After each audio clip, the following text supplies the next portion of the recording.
tous et bienvenue dans ce nouveau podcast de Femme à part, podcast dans lequel aujourd'hui nous continuons sur notre thématique du mois d'octobre et nous parlons de la force et du courage surtout pour les femmes. Et aujourd'hui nous allons parler de la façon peut-être d'agir ou de s'en sortir lorsque l'on vit certaines épreuves. Quoi faire concrètement?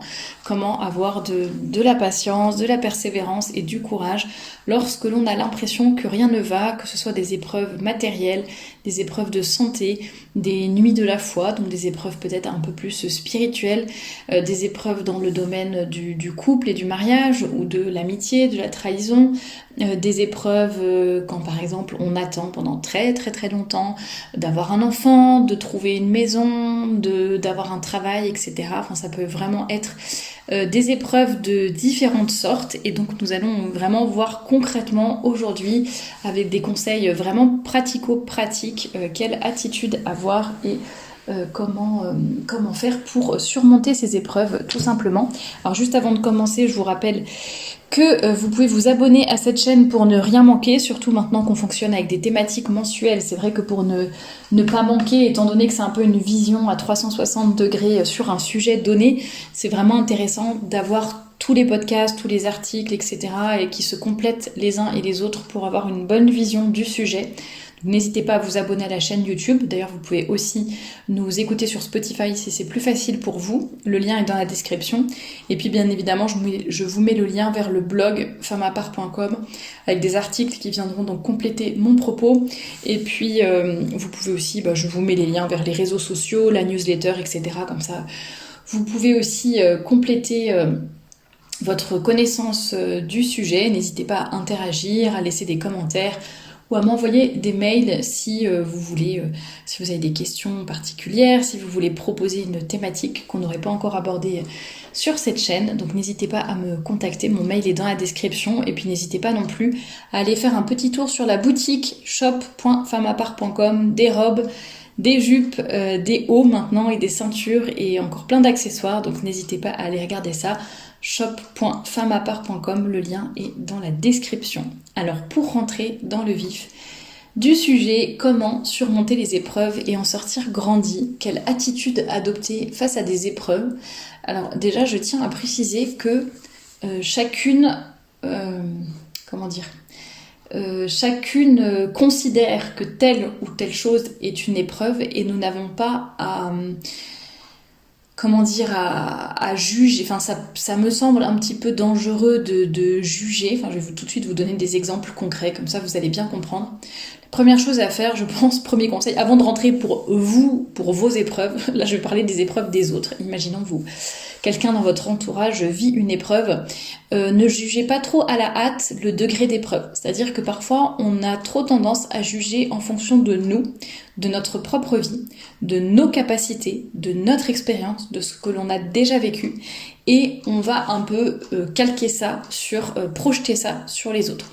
Donc il y a des personnes par exemple qui vont être en attente d'enfants par exemple. Bon voilà, j'ai 2 enfants, j'aimerais vraiment en avoir un 3e, mais c'est compliqué, avec mon mari on n'y arrive pas, etc.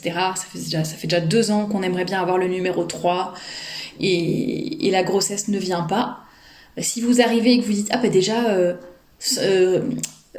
estime-toi heureuse, moi j'ai 0 enfant, ou alors moi je suis même pas mariée, donc quand même tu pourrais être contente déjà d'avoir 2 enfants, vous voyez, là ça s'appelle juger selon sa propre vie et ses propres envies. Donc ce n'est pas parce que vous, par exemple, vous n'avez pas d'enfant que il faut savoir se mettre à la place des autres et se dire, je comprends que pour une personne qui a envie d'avoir une famille très nombreuse et qui envisageait d'avoir 7 ou 8 enfants, oui, en avoir que 2, ça peut être une épreuve pour cette personne-là, et puis c'est tout, hein, il faut pas se vexer pour autant, ou alors on va avoir aussi ce cas de figure où, je dis n'importe quoi, vous avez une amie qui va perdre son travail ou qui a des difficultés avec ses collègues et c'est vraiment difficile tous les matins d'aller travailler quand on sait que ça va être une ambiance difficile, qu'il va y avoir des injustices, etc.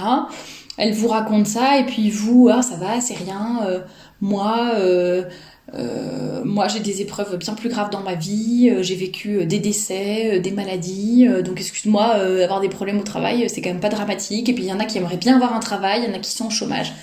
Donc je pense que là vous voyez ce que je veux dire avec les petits exemples que je vous donne.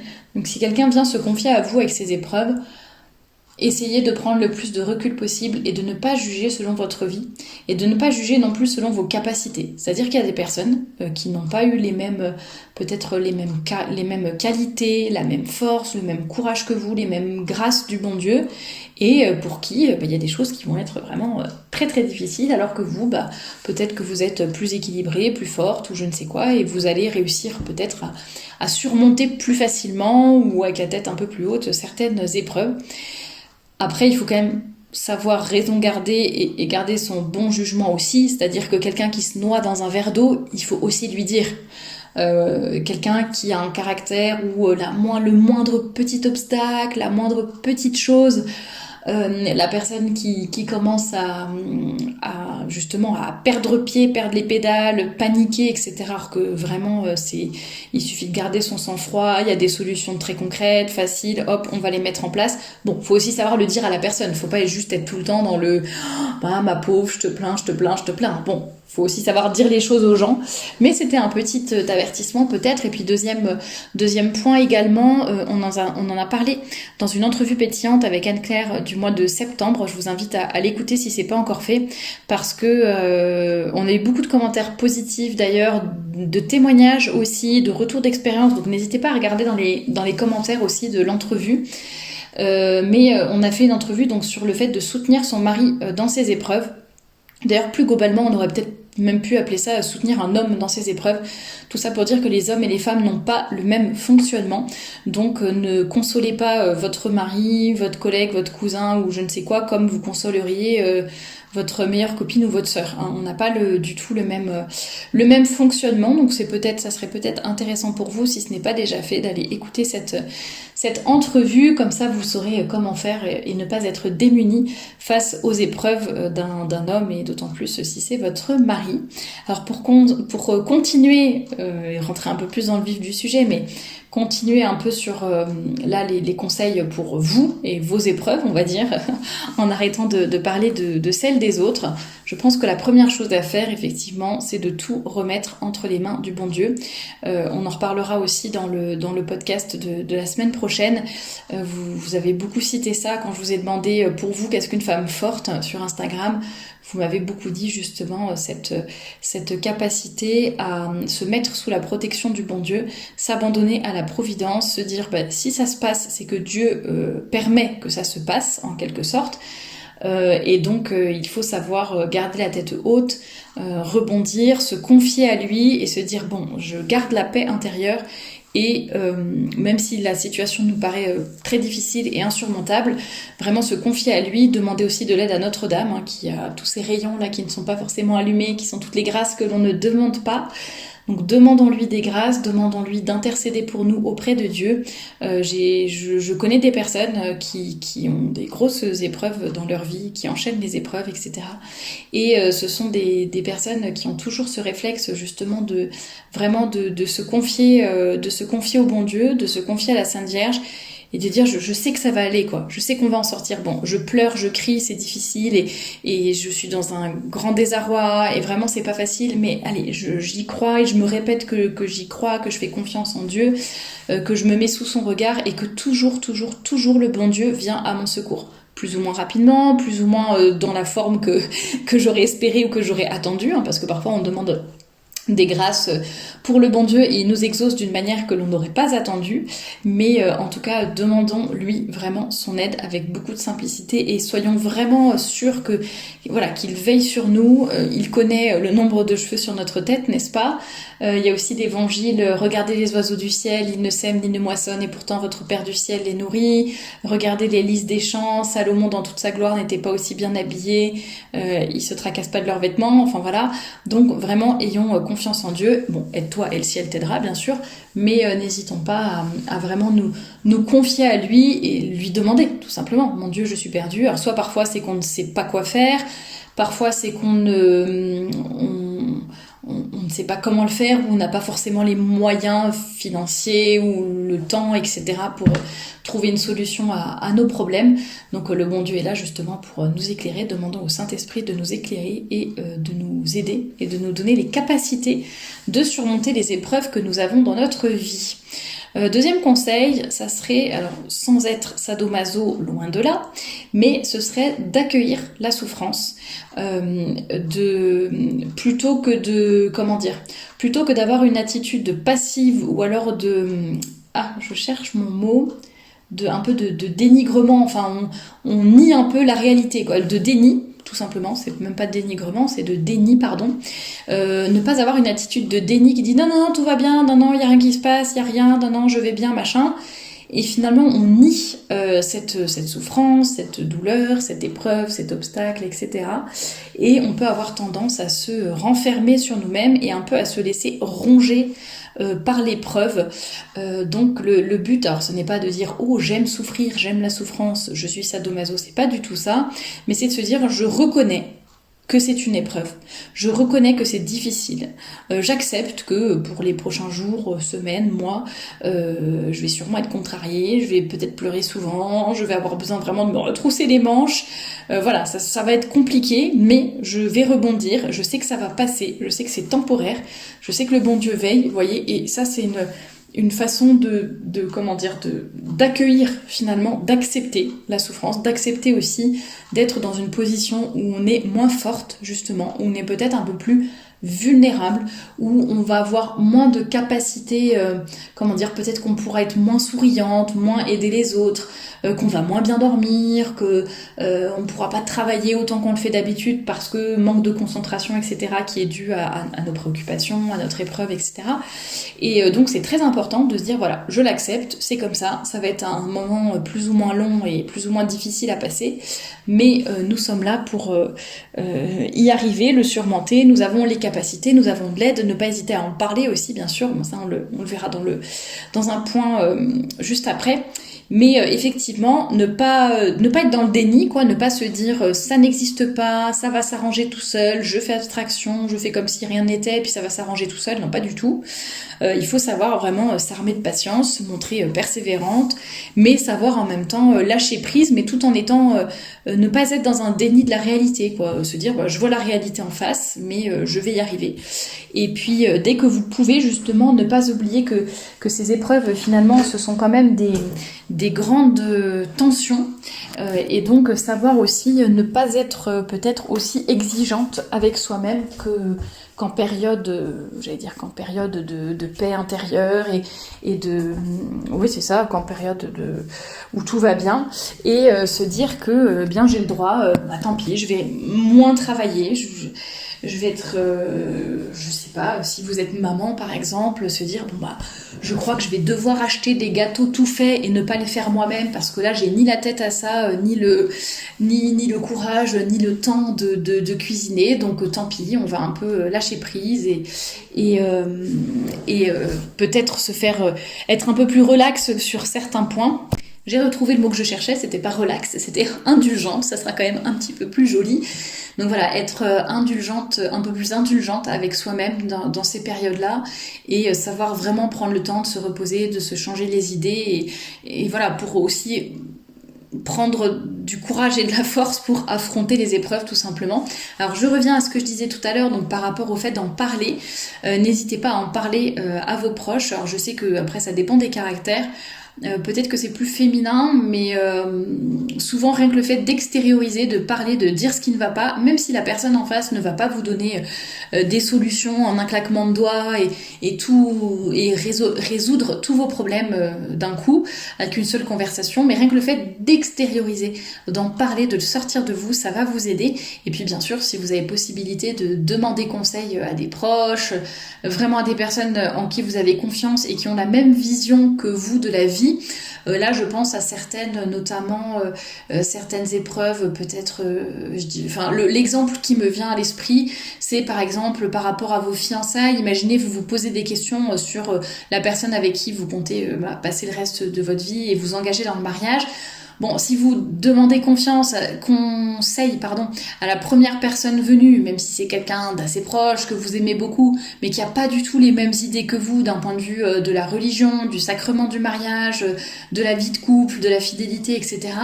Est-ce que cette personne est vraiment à même de vous donner des conseils? Alors peut-être que oui, peut-être que d'un point de vue humain, il y aura des bons conseils qui vous aideront, qui vont vous aiguiller, mais faites un petit peu attention pour être sûr d'avoir des conseils de personnes qui ont la même vision des choses que vous et qui vont prendre en compte ce que vous êtes. Après, il y en a qui ont la grande capacité de faire ça.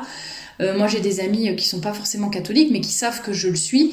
Et si, par exemple, je demande un conseil ou quelque chose, en fait, elles réussissent à se mettre à ma place et à se dire, attention, il faut que je réponde à Thérèse, tout en sachant qu'il y a certaines choses qu'elle n'accepte pas, il y a certaines valeurs, etc., règles et compagnie. Et voilà, donc il y a des personnes qui ont cette capacité-là, mais faisons quand même attention à qui nous demandons des conseils et sachons vraiment nous entraider et parfois juste une amie qui vous confie son épreuve, mais rien que de savoir, parfois on se sent un peu démuni, on se dit mais qu'est-ce que je peux faire? Et en fait, rien que de savoir que la personne va prier pour nous, moi je sais que je trouve que c'est déjà énorme quoi. Si je me confie et si je sais que des personnes vont prier pour moi ou pour telle chose, je sais que régulièrement il y en a certaines d'entre vous qui prient par exemple pour mon entreprise, pour le blog, tout le travail que je fais autour de Femme à part, et c'est vrai que moi c'est vraiment un cadeau inestimable et je trouve que c'est le meilleur des soutiens quoi, et de savoir qu'il y a des gens qui prient pour vous et quoi qu'il arrive, qui sont en train de vous soutenir et qu'il y a cette communion des saints, je trouve ça vraiment génial. Donc bon, ça peut être des conseils concrets, ça peut être aussi des prières, cette entraide, et puis essayons de vraiment oui c'est ça, de s'entraider et puis de recharger aussi nos batteries et nos réservoirs d'amour quoi, parce que dans les épreuves on se sent vite démuni, et donc avoir des moments de qualité, que ce soit en présence quoi, ou alors au téléphone, des petits messages, etc., avec des gens qu'on aime et qui nous aiment, et bien ça peut vraiment aider à surmonter certaines épreuves. Donc pensons-y, nous, si on peut aider d'autres gens dans notre entourage qui ont des épreuves, et puis si on a des amis qui nous disent je sais pas quoi faire pour t'aider, ma pauvre, qu'est-ce que je peux faire, n'hésitez pas à dire justement tu sais, un petit message de temps en temps, ou si je sais que tu pries pour moi, ou tiens, si on peut aller regarder un film ensemble, cuisiner ensemble, ou j'en sais rien, faire une sortie, quelque chose qui vous fasse plaisir. Voilà, et n'hésitez pas à le dire et à l'exprimer pour que la personne sache quoi faire aussi. Et puis n'hésitez pas aussi à sourire aussi, à essayer de rester positive, de voir tout ce qui dans votre épreuve peut être vu du bon côté. Alors soit on voit le reste, je dis n'importe quoi, si vous avez des problèmes financiers, bon, au moins on a la santé, bon, au moins on a la famille. Vous voyez, essayez de voir les domaines où ça va bien. Il y a toujours des domaines en général où il y a quand même des choses qui se passent bien. Donc n'hésitons pas à essayer de voir le positif, à sourire aussi, parce que le sourire entraîne... le sourire du visage, j'allais dire, entraîne le sourire de l'âme presque. Donc ça peut servir aussi, plutôt que de s'enfoncer trop. Je pense que parfois c'est nécessaire on a un peu envie de rester dans notre bulle, de ne pas trop parler, etc. Mais je pense que il faut s'empêcher que ça dure trop longtemps, parce qu'après, en fait, on va être dans une spirale un peu infernale où on va se couper de tout le monde, on va être découragé toute seule et on ne va plus avancer. Et ça, c'est assez dangereux dans les épreuves, parce que c'est ce qui peut mener aussi à la dépression ou à des choses beaucoup plus graves. Donc, faire attention à cela et à ne pas trop se renfermer. On peut prendre un peu de temps pour soi, bien évidemment, je le pense. Après, chaque situation est différente. Moi, je vous donne les conseils en fonction de ce que j'ai vécu, de ce que j'entends, de ce que je vois chez les autres, etc. Mais bien sûr, chacune voit selon sa situation. Et puis surtout, n'hésitez pas à demander conseil à un professionnel. Il y a des situations où on va avoir besoin de faire une thérapie en couple ou seul ou peu importe, de personnes auprès de personnes professionnelles qui vont vraiment nous aider à surmonter certaines épreuves. Donc n'hésitons pas, ça n'est pas du tout une honte ou mal vu ni quoi que ce soit. Donc il faut avoir le courage aussi de prendre certaines décisions par rapport à cela sans se focaliser sur le regard des autres. Donc vraiment, essayons dans les épreuves, de penser à ce que le bon Dieu fait pour nous, de penser qu'il est toujours là, même si on ne le voit pas. Alors à ce propos-là, il y a une anecdote qui me revient d'un coup. Je crois que c'est Sainte Catherine. Est-ce que c'est Sainte Catherine de Sienne? Si vous connaissez l'anecdote, n'hésitez pas à me corriger en commentaire éventuellement. Si ça n'est pas Sainte Catherine de... Ah, ou Sainte Marguerite. La fille qui va citer toutes les saintes. Bon bref, corrigez-moi en commentaire, peu importe en fait de quelle sainte il s'agit. Mais une grande sainte qui avait beaucoup d'épreuves. Et elle avait vraiment l'impression d'être abandonnée par le bon Dieu, quoi. Que ça s'enchaîne, et ça y va, et encore quelque chose de difficile. Et voilà, enfin vraiment c'était dur. Et je crois qu'elle avait des apparitions. Et la fois d'après, c'était de Sainte Marguerite à la Coque. Et la fois d'après où le Christ lui est apparu, il dit mais mon Dieu, pourquoi vous m'avez abandonnée comme ça et pourquoi vous m'avez laissée toute seule? Enfin, où est-ce que vous étiez pendant que moi je galérais là toute seule dans mes épreuves et je ramais? Et enfin bon, c'est pas exactement comme ça qu'elle l'a dit, vous vous imaginez bien. Et le bon Dieu lui a répondu, eh bien j'étais au fond de ton cœur ou au fond de ton âme ou quelque chose comme ça, et je me délectais de te voir te battre pour moi en fait. Et en fait, le bon Dieu était là, contemplait et aimait cette âme qui, malgré les ténèbres, les difficultés, etc., eh bien, se battait pour être fidèle à sa foi, pour être fidèle au bon Dieu, pour lui faire plaisir. Et voilà ce que nous ne devons pas oublier. Le bon Dieu est toujours là, même si parfois nous avons l'impression que ce n'est pas le cas. Donc n'hésitons pas à vraiment nous confier entièrement en lui. Bien sûr, nous confier aussi dans nos amis et trouver de l'aide terrestre aussi, sans oublier le spirituel. Il faut toujours de l'équilibre et qu'en tout cas, toutes ces épreuves il faut être sûr que ces épreuves vont être pour nous l'occasion justement de pratiquer et de grandir dans la vertu. Et en général, c'est aussi des leçons de vie, des leçons de sagesse. Enfin, on se rend compte, ça nous donne des leçons d'humilité, de lâcher prise, d'abandon, de confiance en la bonté de Dieu. Enfin, quand on voit dans certaines épreuves ce que le bon Dieu fait pour nous, enfin, c'est quand même incroyable, quoi, de voir qu'il est là à chaque moment avec nous, à nous donner la main. On s'en rend pas forcément compte sur le coup, mais une fois qu'on a un peu sorti la tête de l'eau, c'est parfois plus clair et c'est tellement beau de voir la façon dont le bon Dieu nous accompagne et met tous ses moyens en œuvre pour nous aider que voilà, ne le lâchons pas, soyons fidèles à son amour et puis bon courage à vous si vous avez des épreuves et d'ailleurs n'hésitez pas, dans les newsletters que j'envoie tous les dimanches, il y a une petite section avec les intentions de prière des unes et des autres. Donc si vous avez des difficultés de quelque nature que ce soit, ou qu'il y a des personnes dans votre entourage qui en ont, eh bien n'hésitez pas, vous m'écrivez un petit mail et j'ajoute de façon anonyme bien sûr, hein, sans donner les détails, mais j'ajouterai votre intention de prière dans une prochaine newsletter que j'envoie le dimanche. Donc n'hésitez pas, et puis je vous souhaite d'être des femmes fortes et courageuses, persévérantes dans les épreuves. C'est ce que l'on demande d'ailleurs dans le 4e mystère douloureux, si je ne dis pas de bêtises, donc raison de plus de réciter et de méditer son chapelet. Et je vous dis à très bientôt pour un nouveau podcast.